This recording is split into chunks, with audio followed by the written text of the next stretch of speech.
Hello and welcome back to Mindfully with Tunmise, the podcast. I hope you've been able to help yourselves with all the episodes that we've had. I did say I think I told Ola way before I had him on the show that he probably will be a co-host of the show at some point. But today, what I would like for us to talk about is mental health advocacy. What exactly is it? And why do you think, or what do we think makes this Ola and I? Don't worry, he's here. He's trying to get around his tea. Think that we should be part of the people or the movement or the campaign is because, wait for it, both of us are coaches and mental health and wholesomeness advocates. Hi, Ola. Hi, I'm going to behave today, don't worry. Amen. I'm going to behave. All right, so when I was going to, let me start off with the fact that I struggled to start Mindfully with Tunmise, the podcast, and I'm grateful for how far we've come so far, and I'm truly grateful. And the reason I was skeptical or reticent at the beginning was, how am I supposed to navigate the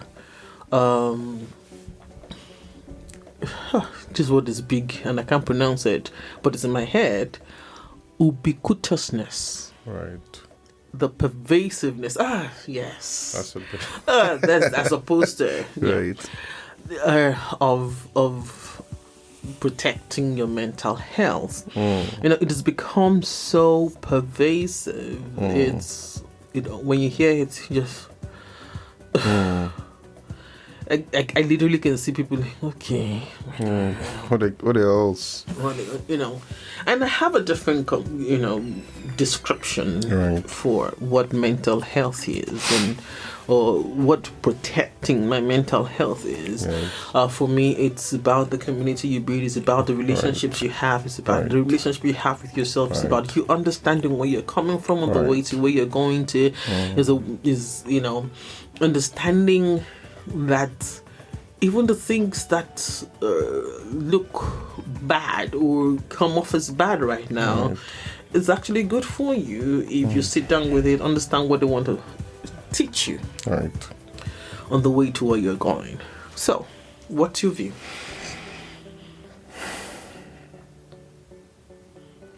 So, I'm going to start with mental health, what it is. Mental health is that side of you that is insane. So this is how I usually like to explain it. You have a physical health. You have a spiritual health. And you have a mental health. Whether you see it or not, it doesn't matter.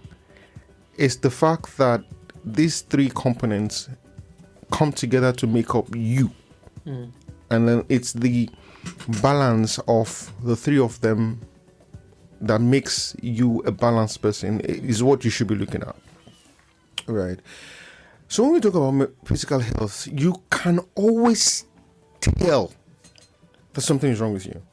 So if you have a headache, I'm having a headache, and you want to take Tylenol, or you want to take paracetamol or something. If you have arthritis, you know what it is. You know. If you have stomach, of course, if you have stomach pain, you can tell that if you don't deal with this thing, it will put you in it will shock you. And that's easy. When you have a spiritual, you're not going spiritual, but when you have a spiritual health problem, you can tell that something's wrong. But staying on mental health. But when we have a mental health problem, is hard.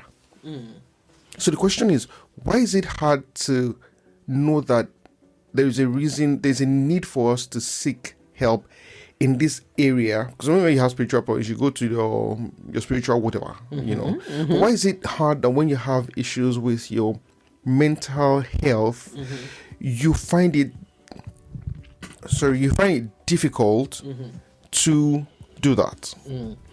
Okay, so I think I'm of course I'm not sure, and Right. anyone can take me up on that. Right. I am the layest person when it comes to, in as much as I understand a lot of things around it, and Mm-hmm. I have now devoted myself to educating and Right. advocating. But I think that it comes down to semantics again. Right. Oh, to be share the language passing. Yeah. All right.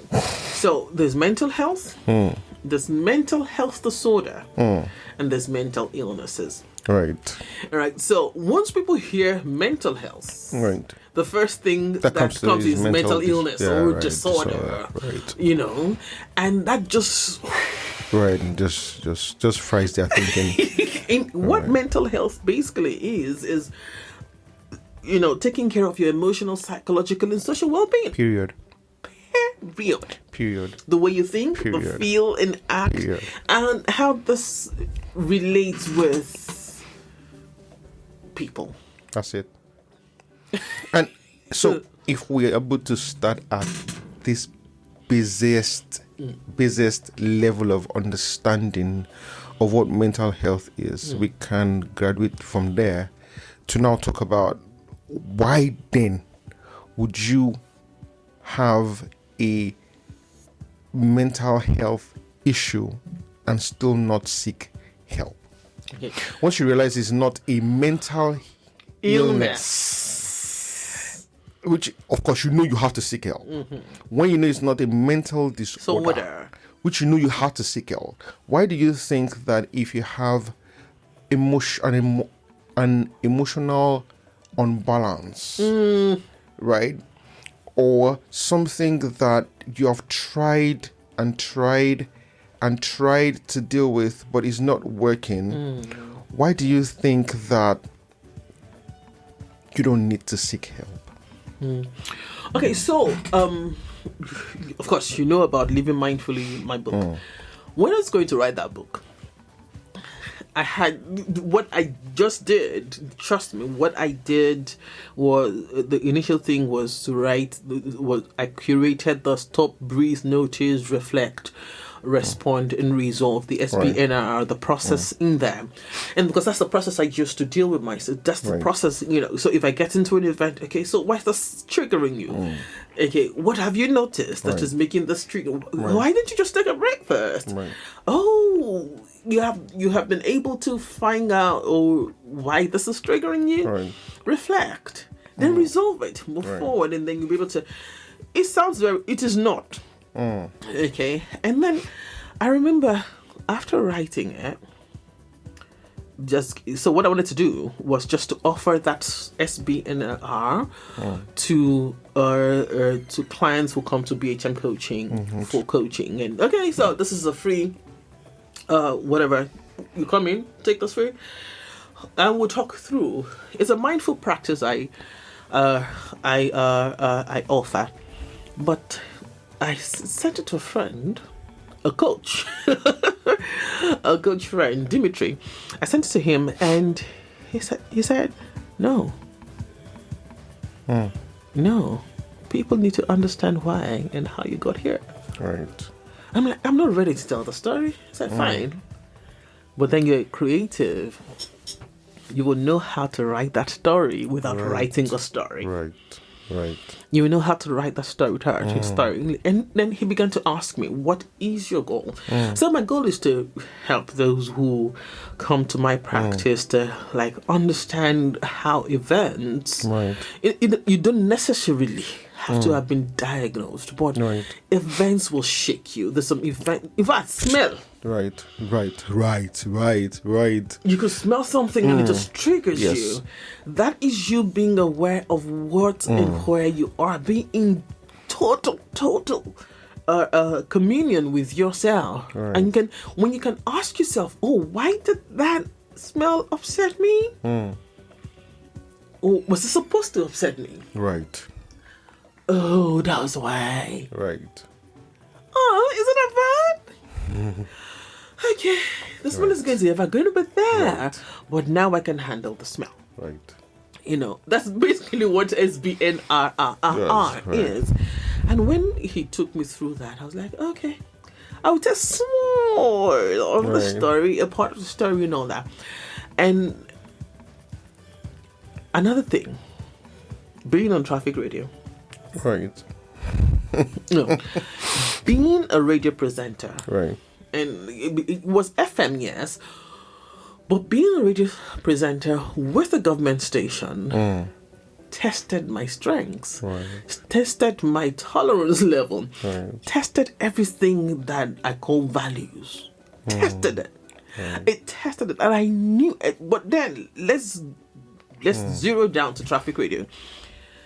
When Lagosians call you, there's a traffic. When Lagosians call you, and there's, you have a choice to be upset or to help them understand. It was hard work. Trust me, it was hard work. And then I believe strongly that traffic radio was one of the places that helped me more to understand what being in total communion with self and your mental acuity. Because why will what exactly upset you with the yellow bus cutting you off the road? What exactly is the upset? Except you, something was wrong with you before the yellow bus cut you. Why? It's because something had happened. It's something that is unresolved. Right. And you find this person who you can take off your anger on with, maybe because you know that you may never see this person again. Right. And then you resolve it and then you begin to. Now, I say jokes all the time.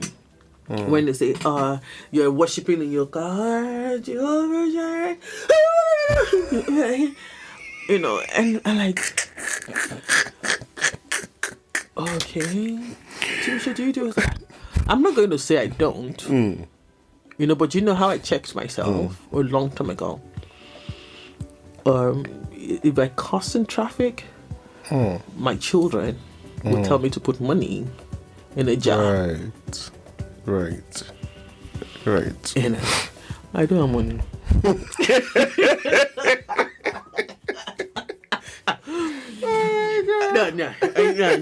No. Especially not even my son. He would say, "Mommy, you just said," and I began gradually. And this is way before living mindfully, way before I wrote it. Right. And, and I knew then, that we needed to talk. We needed to talk. And in as much as, of course, we're trying to be very basic here, it's very deeper than that. It's very, very deeper than that. But I knew that it was time for us to start having conversations. Right. Yeah. So, we've done a lot of, this is preambling. Yes, right? Preambling. Yeah. Now, when we move really into the mental health space, you see, when you mention traffic and Lagos, I'm not even going to go there. Now, so this opens us up to now what we're really talking about in terms of mental health. Every day you have to wake, in fact, the moment from sleep, there are things that are sailing your mind that sometimes you cannot even interpret. Sometimes people, they say you woke up on the wrong side of the bed. You are just waking up. Why is it the wrong side of the bed? So that means that some things have already started triggering you from sleep that you are unable to articulate. You go with those things into your day, and a lot of other things would happen to you as you go on. Because you're unable to, for a better use of word, compartmentalize the experiences that are happening to you as you go on, they discombobulate you. How about Jehovah? No, I just couldn't find a word that would express. Discombobulate. They would keep assailing your mind because you have not been able to say, "Oh, this is it." And then once you compartmentalize it, you can deal with it. What you don't understand, you can't really deal with it. So, for example, you had, and this is funny because sometimes something that happened last week can come into the new week to torment you. You were not even thinking about it, but your subconscious mind has not dealt with it. So you will and what he has done is you've done a lot of other, your subconscious mind has done a lot of other work trying to figure out why is this person like this. So eventually maybe he's found a connection that hasn't come to the fore yet, and then everything rushes at you at once, and then you just don't know, why am I feeling like this? Why am I feeling like this? Because you are not self-aware to sit down. Like, just people don't know how to sit with, they don't know how to sit with their problems and sit with their pain and sit and say, like, okay, Kilon Shelley, what's happening? Why am I feeling like this? And then you begin to walk up, what happened? And then you're like, okay. And I think that the moment, and I'm not talking about, we're not talking about disorder or illness. We're talking about the state of your well-being. Yeah. That's what we're talking about. The moment you can compartmentalize it, it's easier for you to resolve.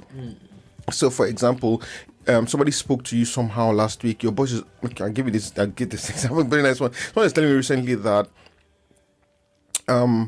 she had a background moment at work, a fight at work. It wasn't a physical fight because now of adult, but somebody had always been very offensive with use of words in terms of always trying to run other people down, and then for the first time at work, she said she exploded.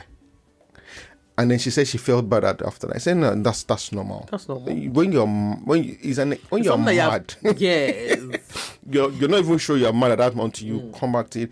But the issue is that if when she was doing those things that were triggering you, right, you were able to go to her and have conversations of, this thing that you're doing is doing this to me. It's not doing this to me. It would have been easier for you to deal with. You might not even have come to that place of exploding, because you were already compartmentalizing each of those experiences in ways that was easier for you to handle. So when we talk about mental health, it's just you having that. Again, we can't talk about mental health really without self-awareness. We can't. And this conversation is not about self-awareness. No, but yeah, so yeah, I'm glad that you tied it to self-awareness. Right. Okay, because now, not all linguists will agree with me, or even psychiatrists or psychologists will agree with me. But self-awareness could be interchanged with mental wholeness. I wouldn't be surprised. Because if you're totally, and of course, again, everything is good and bad in this world. If you do something too much, so being self-aware, because let me explain what I just said now about self-aware. I am,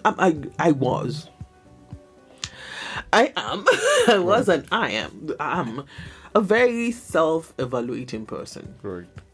The worst part of this is I was extremely self-deprecating too. Right. So yes, I was self-aware. I was self-evaluating, but then I'll go to the other side. Right. And I'm literally beat myself down. I will beat myself down. Why? Because before you beat me down, finish beating me. So come. Right. Come now. I'm okay.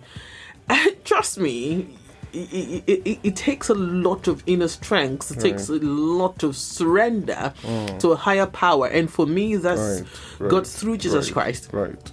It takes a lot of surrender and understanding for you to get to the place where you can say, I can deal. Will the good come? Yes. Will the bad come? Yes. And like in what's the Lord's Prayer? Give us this day our daily bread. Forgive us our trespasses. What's that part about evil? Give us not in temptation. Deliver us from evil. Deliver us from evil. Every single day has its own evil. Right. So how are you preparing yourself mentally? What are you? How are you serving yourself daily to face these youngs that will happen, this evils that will come, this is not, this is power of positive thinking, great. However, you cannot build resilience without a bit of of friction. That's not how you can be resilient against friction. Something has to happen for you to build that muscle. Yes.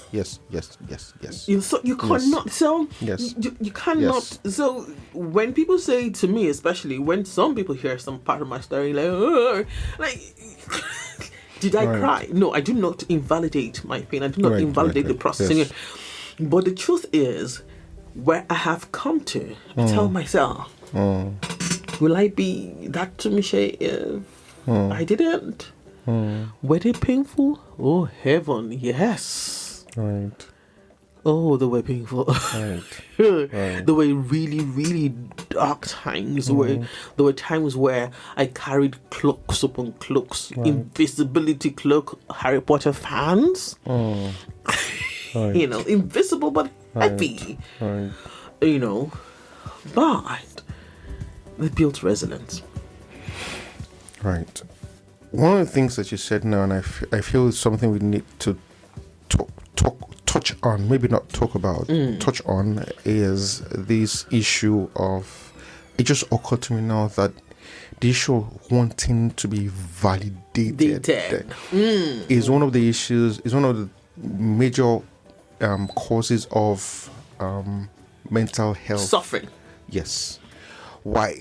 And you know, it's funny because it just occurred to me now that if you stop with validation or wanting to be validated and just be in that space you want to be and just want to be heard, if being heard suffices for you rather than because validation is a higher level of I see you want them to see you, to hear you, and to affirm you. And why would you want someone on the outside to give you affirmation that may not come from them? Because this is how I see it. If someone is able to affirm you and say, "Oh, you're so, oh my God," and it makes you feel, you know, you get some shot of adrenaline from that. That same person comes the next day and says, "What nonsense? Why you?" It will also get to you, right? Because you've attached a level of, I don't know, what do I call it? You've attached a level more than you should attach to that person's words. Power over you, such that whatever it is they say brings you happiness or suffering. Okay, so let me give you a practical one for that. My first time, okay, I'd been on air, I'd been writing and all that, but my first solo presentation on air was October 1, 2001. I love dates, I'm sorry. Obviously. And it was a sports quiz show. And after the show, the next day, I remember my boss at the time, the general manager to Lagos State Radio Services, Lekon Guban, were walking up to me. He called me and we're walking on Omo. I'm like, "Sir, what you did yesterday, a lot of people," because I was still in part 1, I think. Part 2 or there, but I want part 2. And he said, "What you just did, a lot of people go to school to do it. But I'll say this to you. Don't let the praise get to your head. Right. Don't let the censure get to your heart." Right. Good advice, yeah? Right. Fast forward to and trust me, for a long time, it didn't bother me. If you say, "Tunmise, you did well today. You did not do well tomorrow," I would actually okay.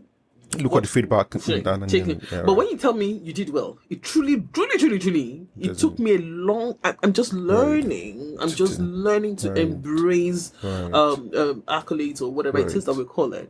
Compliments. That's what I'm looking for. Yes. I'm just learning. But you say that's essential. So what did I do? What did I do? I think I was quite balanced. Fast forward to right after service. I served 2004, 2005. Right. I did well. It was a major, whatever, I served in Tunmise. I got back and I said, "Oh, I want to be like everybody. Let me extra streams of income. You can't be somebody, me baby, and not be thinking of 1 million streams of income. Right. And I got back and they said my voice is good. I went to Avoa. I went to Avoa. That's Association for Voice. Guys, I'm not casting. I'm not trying to, I'm not trying to knock the association. This is my story. This is just my story. And my friend and I, we went and then we did an audition, and they said to me that my voice wasn't good enough for voiceovers. I still don't do voiceovers. This is how many years after? Wow. I still do not do voiceovers. Wow. It's almost 10 years after. Yeah. 2005. This is 2023 now. Yeah. So I still do not do till as we almost 20 years. I said yes. Oh my goodness. Till as we speak, I still do not do voiceovers. Oh wow. Because I told you the story of Leighton Gomao first, because he had already given me the tool to deal. So, one day, around 2013, Leighton walks up to me. Uncle, sorry, I'm calling you, but you know what happens when he walks up to me and goes like, okay, so why don't you do voiceovers? And I said, so happened at the voice. I said, sure, that's all he said. It still didn't change me. If anybody get me, I've done a bit of voiceovers, especially only when the people ask and say, okay, come do this and all that. But I would not. Wow. I tell the story to say that we write our own scripts. Right. No matter, just to buttress your validation story, no matter how much of validation you get from the outside, even if it's positive reinforcement, all well and good. The long and short, you write your story. Right. You write your story. People still tell me my voice is great. I would say to them, no. And I've been using this voice as good news. Right. Like if there's anything I take care of my body, I don't do body routine, all those kind of things. But voice routine, But that single feedback back in 2005 is why I don't do voiceovers till date. Right. So okay. All we're saying right now is a definition of mental wellness, by the way. Yeah. So, and I'm going to make sure we stay on that. The funny is, it's not funny because most times this come from people we consider to be authority figures. Thank you. I think that's why he got you, because we are the So again, with mental health, if you are able to find your self-awareness, I don't know if it's lost. Because when I ask that question of, are you self-aware? Yes, I am self-aware. How, if you rate yourself 1 to 10, I should hear like 7, 8. This one is like the Holy Ghost story. Because if you ask me, I think I'm like a 2 or 3. And I'm self-aware. Right? Because if you look at what self-aware is knowing how you're thinking, knowing what you're thinking, knowing what causes what you're thinking, knowing why you're thinking. Many people can do that and they will say they're self-aware. So what exactly? Maybe they don't understand what being self-aware is then. Maybe that is why this conversation will begin to shed light on those kind of things. Because if you're not able to sit and say, okay, this is why I'm upset. Like, this is what so when I'm not in a good frame of mind, and I say to people, I feel this particular way, but I don't want to talk about it now because I've not figured it out.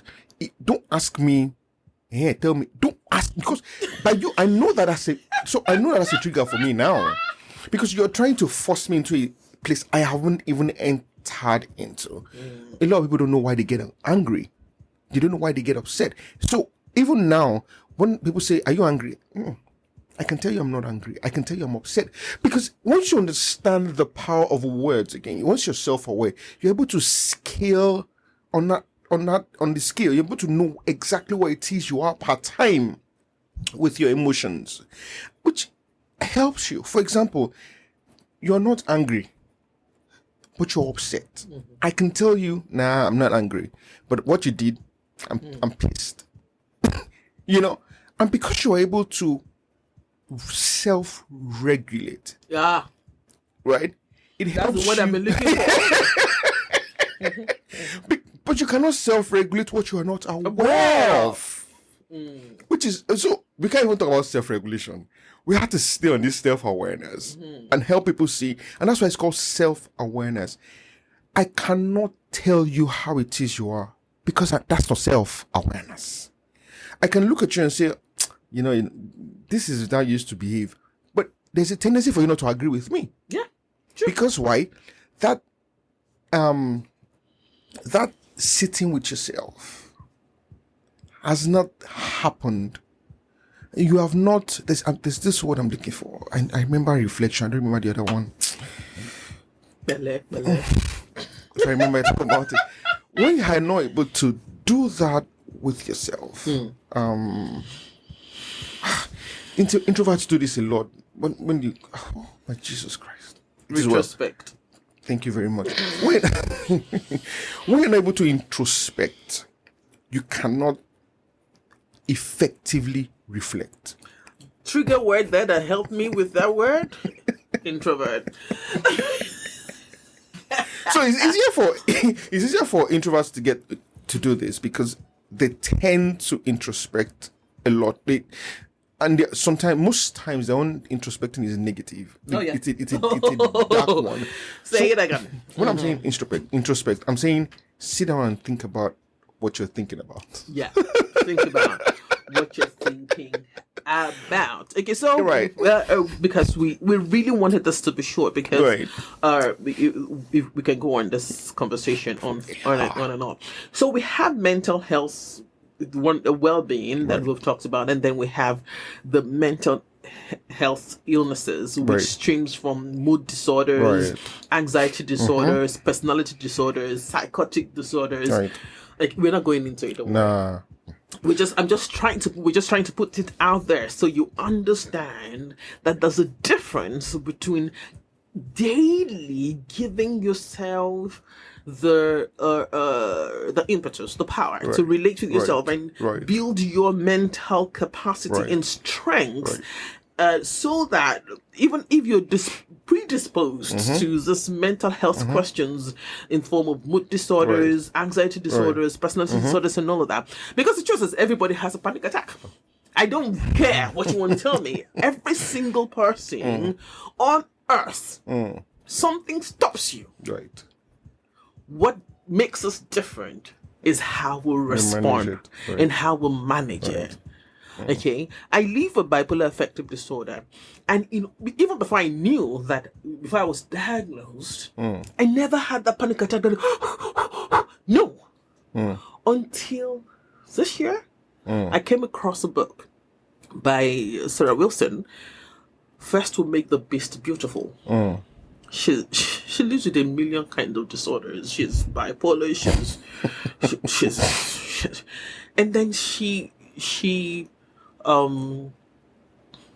describes anxiety spirals that happens only in the head. Right.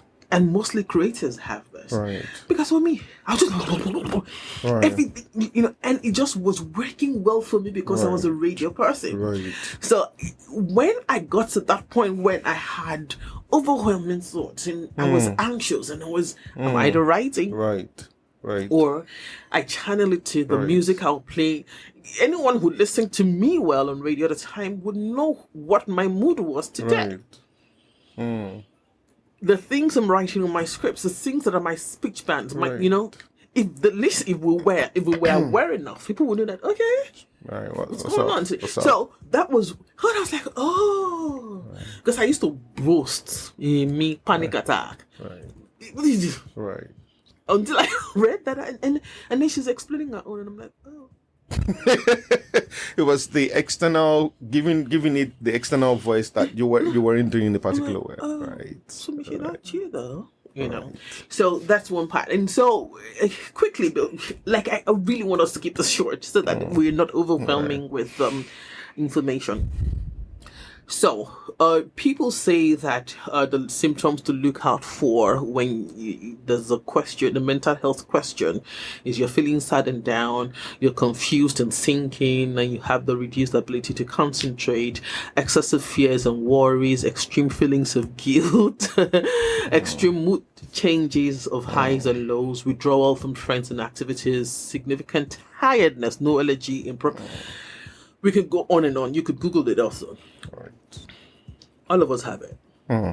Again, it's in degrees. Right. It's in degrees. It's in degrees. All of us have it. It's in degrees. And what we are trying to do with the show, don't worry, Ola is going to come back. Like I said, he's going to probably be a co-host of the show. What we're trying to say is, it's okay to feel those things. It's okay not to be okay sometimes. Oh, yes, it is. If the feeling sad or down, it's gone beyond 2, 3, 4 weeks, seek help. Right. Seek help. Right. There's nothing wrong. Seriously. Right. There's nothing wrong. There's absolutely nothing wrong. If you don't want to go to a therapist, look out for a coach. There are a lot of mental health coaches. Right. Okay. And of course, Ola and I be careful, though. I'm going to say that. Yeah, be careful. Be very, very, very careful. Be very, very, very, very careful. Right. But there are mental health coaches that could help you hold your hands and will know when to hand you over to a therapist. Right. Right. Even a psychiatrist. Even a psychiatrist. A psychologist. That much I know I do. Yeah, of course, because of my diagnosis, I have co-opted other people that works with me. Like, guys, I'm a mental health coach now. I'm a mindful coach now. But because I can't do the second to that. I know when, and it's in my contract. Right. Trust me, it's in my contract. If you're signing up as a Black Images coaching client, that relationship, you sign that contract and you read that contract, and I'm telling you that if it's gone beyond what I'm also a therapist, but I'm more a counselor than, if it's gone beyond what I'm going to hand you over to a therapist. I'm going to hand you over to a professional who can do this. If addiction is all that.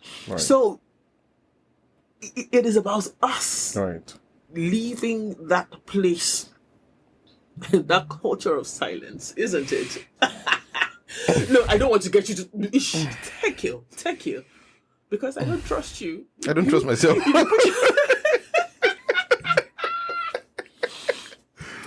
Okay, so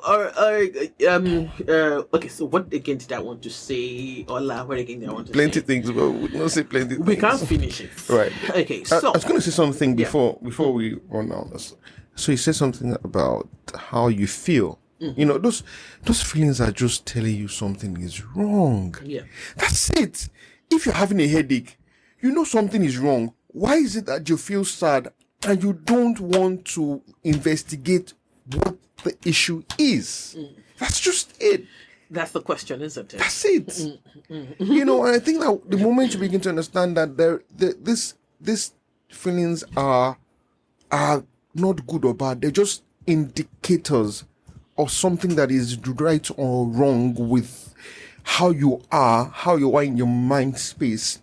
It would help you to begin to feel more comfortable, right, with approaching whatever feeling it is, and then finding ways to resolve them. Okay, all right. So, there's something you've heard about the Generalized Anxiety Disorder Assessment Test, the GAD test that you can take by yourself. Right. Okay, that's what I'm going to be leaving you with today. Right. Okay, you can just Google it. Right. Okay, Generalized Anxiety Disorder Assessment. It is an easy to use self-administered patient questionnaire. Right. that is used as a screening tool. Okay, so when you Google, of course, I don't want to go through that because I'm not a doctor. Right. Yeah, right. So, but it's a self-administered questionnaire. You can, by the time you get to the end of the test, you will be able to, just like we do, our personality test Right. and all that, and then you would know whether to reach out. The other one is the PHQ. So, try that also. That's what we're leaving you with today. The patient health questionnaire. Again, it's a questionnaire that helps to understand the severity of depression. Doesn't mean that you are depressed. But it can help you answer some questions and say, okay, so should I self-regulate here? Should I get help here? Right. How do I get help and all that? So those are the things. So it is the GAD-7 questionnaire or the PHQ-9 questionnaire that should help you. Right. So for just the normal one, not people looking for diagnosis and all that, how do we then keep mental health, wholesomeness, and resilience alive? I know one exercise. What the one exercise that I really, really, really like to share, right, is journaling. Yeah, so I would say journaling and keeping a gratitude diary. A gratitude journal. Yeah, a gratitude journal. Those two things. In fact, if you can do those two things, really, you would see what the problems really are, and then you'll be able to. It will be easier for you to reach out to a professional who can really then help you going forward. You just touched the nerve for me when you cut this. I didn't want to talk about it, right? I was going to talk about it, but so let me tell you what journaling does for those. So when people come to my table for coaching, and I say, write a letter to your 40-year-old self, depending on the conversation that we've had, I would know whether it's to write to the past or to write to the future, or even the present. And 98% of the time, oh, is that me? Yes, it is you. Right. It's okay to write on your phone. It's fine, but I advocate that you pick a pen, get a journal, and write out. And write it out from whatever the issue. So if the issue is anger, for example, the question you're trying to answer is anger. Why don't you take a pen and try to trace back to the first time you were angry? What triggered it? And you'll find out how you've grown or not grown, what you've learned and all that. Again, a journal is not a place for judgment or of judgment. That you are writing it and coming to terms with the things that have brought you to where you are right now does not mean that you are sick. Yes, does not mean that you are silly. Does not mean that something is wrong with you. It's just telling you that, oh, this is the stages of my life. Right. So what, now that it's on paper, I can read it. What can I do? What do I do? Yes. The gratitude journal, I do it every night. Right. Before I go to bed. Oh, my phone is there. Right. So I have, it's here too. I just have the high-low. So I have the, what do I call it now? High-low gratitude journal. Right. High-low gratitude journal. That's what I call it. Right. So what was the highs of today? I'm grateful. What was the lows of today? I'm grateful. Right. I survived the low. I'm still here. Oh, I didn't deal with that low well, but I'm grateful. Yes. Oh, the high. Did I overjump? I'm grateful. Yes. It's oh God. I'm looking at one of my entries. This was on the 22nd of April last year.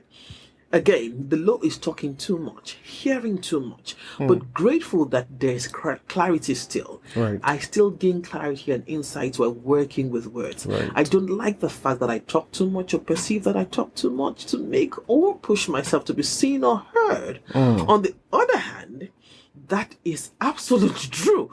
on the other hand, I do really have insight and do gain clarity. Right. Sometimes I wished I had kept quiet. Sometimes I leave people both uneasy and liberated. Right. I thank God for the good, and I hope I can create and work a better fine balance. I do that every day. Every day before I go to bed. Right. Every day. And it gives me some form of, okay, you're not perfect. You're still working. You're still working. You're still working. Right. Yes, that was one of the most vulnerable things I'm ever going to do on the show. Right. Yeah. Okay, so this will be this will be the last time. No, I'm going to leave it has to be. So, yeah.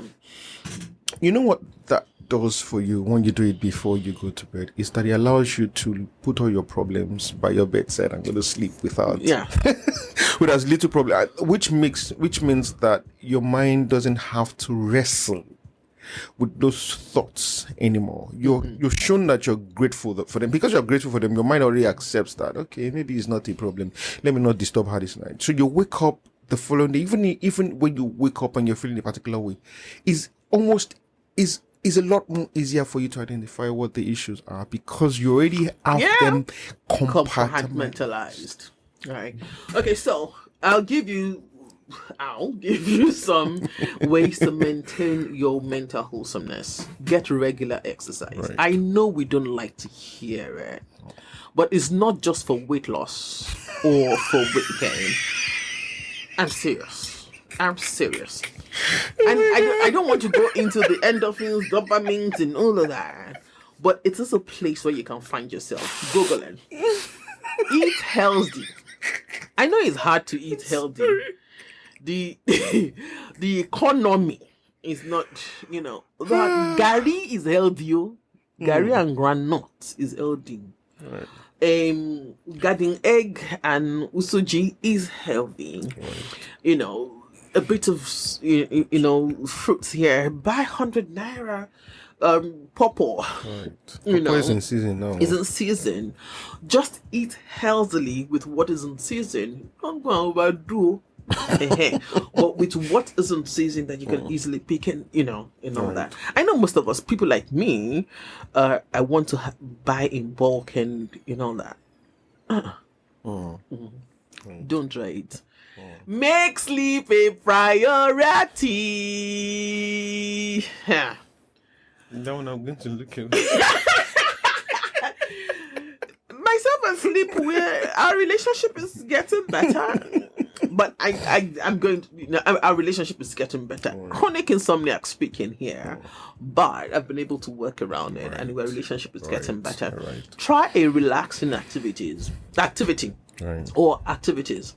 I have a mindfulness painting, coloring book. You do. Yes, you're saying that.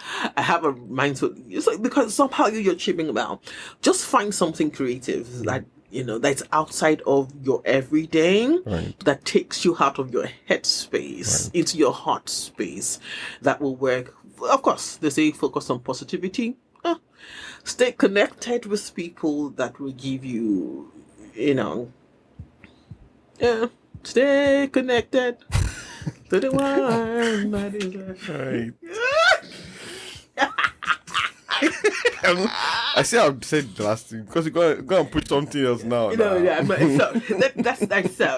That's our attempt today, Ola and I's attempt today to help you understand what mental health is. We're both mental health coaches. You want to just like a sentence or two about your practice? Yeah. No what? Your practice now. Oh, okay. See, I'll just try to short because I know this conversation is deep. All right, so one of the things that I found that we need a lot is you're talking about your practice. Yes, Ola. Is this the world is showing us shaggy, right.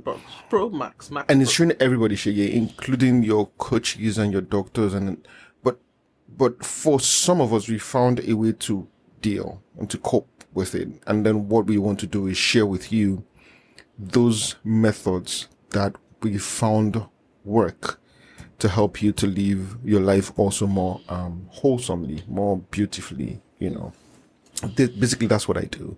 I try to pass across the message of life is beautiful. I try to pass across that message through my practice of saying, okay, let's sit down and have conversations. I hate the word that most people use in terms of, I just want to have conversations. So if you choose to have that conversation with me, we'll sit down and just gist, and hopefully believe that in our conversation we can find a solution to whatever it is that assails you. All right. Okay. I'm a mindful coach. Okay. And I incorporate meditation in my coaching. Journey to Clarity is what BHM coaching. So go to the website, go to BHM coaching. There is a free guided meditation offering. Yes, it is free on my website. So bhmcoaching.com, bhmcoaching.com, and when you get there, just go to the resources tab. There are 2 guided meditation offerings there that could help, hopefully. So I'm a mental health advocate, I'm a mindful coach, and just help you to connect with your thoughts, your limiting thoughts or perceived limiting thoughts, in how to gain clarity to being who you envision yourself to be. Thank you very much, Ola, for being part of Mindfully with Tunmise. Thank you for letting me hang with you. Hang out with you. Or hang with you. One of them, Sha. All right. You can also get Living Mindfully, a journey to being. Also from the website, or you can go to Roving Heights on Amazon if you're listening from around the world, and you can also get it from seller.com. That is the PDF version. You can support the show. Just check the show link. All right. Supporters would appreciate it. Share the show, and please rate the show so that we can get this to people. Let's get help to a lot of people as much as we are desiring. Love yourself. Love your neighbor. Love your country. Above all of these, love God. Here's the essence of your being. Until the next time. Bye. Be good to yourself. Bye. To yourself. Unlock your dream destination with Tripsters Travel. This comprehensive travel agency takes care of all your visa assistance, flight tickets, hotel tour activities, and trip needs, ensuring a seamless and stress-free experience from dream to reality. Let them be your trusted companion on your next adventure. Send an email today to tripstertravels@gmail.com.